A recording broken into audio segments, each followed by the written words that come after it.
Hello mga kapatid, eto nga pala papunta ako sa fila. Naisipan ko kasing bilhan ng bagong sapatos yung asawa ko. Maaga nga akong pumasok mga kapatid, tapos dumaan na ako dito sa fila. Chinek ko nga muna yung mga design mga kapatid, tapos sabi ko dun sa sales lady babalikan ko na lang. Kasi pagbalik ko mga kapatid, isasama ko yung katrabaho ko kasi ipapakita ko sa kanya yung napili kong design mga kapatid. Syempre mga kapatid, gusto ko rin makarinig ng suggestion from my friend. Ayoko nun sa akin lang, malay mo pangit pala yung napili ko. By the way mga kapatid, ito nga palang fila na to dito sa Uptown Mall, Port Bonifacio, Taguig.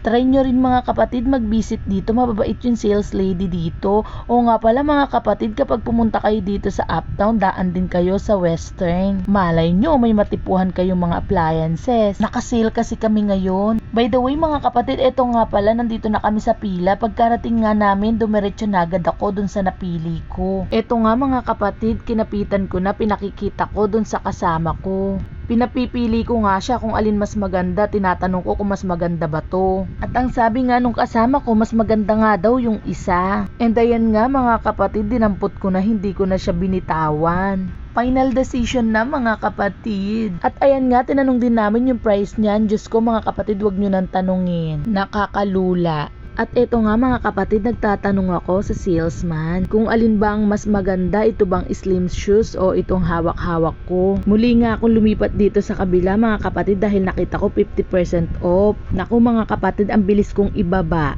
kasi nakakagulat yung presyo. Akala ko kasi mga kapatid dahil naka 50% off makakamura ko. Naku, mapapamura pala ako doon. Kaya eto mga kapatid, final decision. Ito na yung kukunin ko, kaya nagpakuha na ako kay sir ng new stock.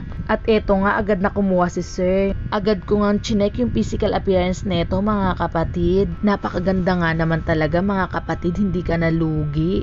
Pang matagalan mo talaga magagamit. At eto nga pala si sir yung nag-assist sa akin. Thank you so much sir. At eto nga mga kapatid, paalis na kami. Tingnan nyo mga kapatid, parang ako naman yung masayang masaya para dito sa binili ko. Hindi naman sa akin to, pero bakit ganun, parang ako yung tuwang-tuwa. Excited na excited nga ako sa magiging reaksyon ng asawa ko mga kapatid. At eto nga mga kapatid, naisipan ko maglagay ng note. Naalala ko kasi yung mga nakikita ko sa social media. Naalala ko rin noon nagsana all yung asawa ko. At eto na, no more sana all na. At dahil excited nga ako mga kapatid, dun ko na lang siya sa work niya isusurprise. Kung hindi nyo nga natatanong mga kapatid, dito lang rin kasi siya sa Uptown Mall nagwo-work. Yung work kasi namin dito lang sa basement 1, tapos sila naman dun sa taas. Kaya naisipan ko nang itaas mga kapatid. At eto nga, tingnan nyo naman, ngiti-ngiti talaga ako. Nahihiya nga ako niyan sa mga katrabaho niya mga kapatid. Buti na lang talaga na tsempohan ko, wala rin silang customer. Sumaglit nga lang ako dito mga kapatid. Hindi na kasi talaga ako makapag-intay kung anong reaction niya mga kapatid. At ayun nga, nakita ko na agad siya. Naku mga kapatid, gulat na gulat talaga yung asawa ko. Nanginginig pa nga habang binubuksan yung box. Tapos pulang-pula siya.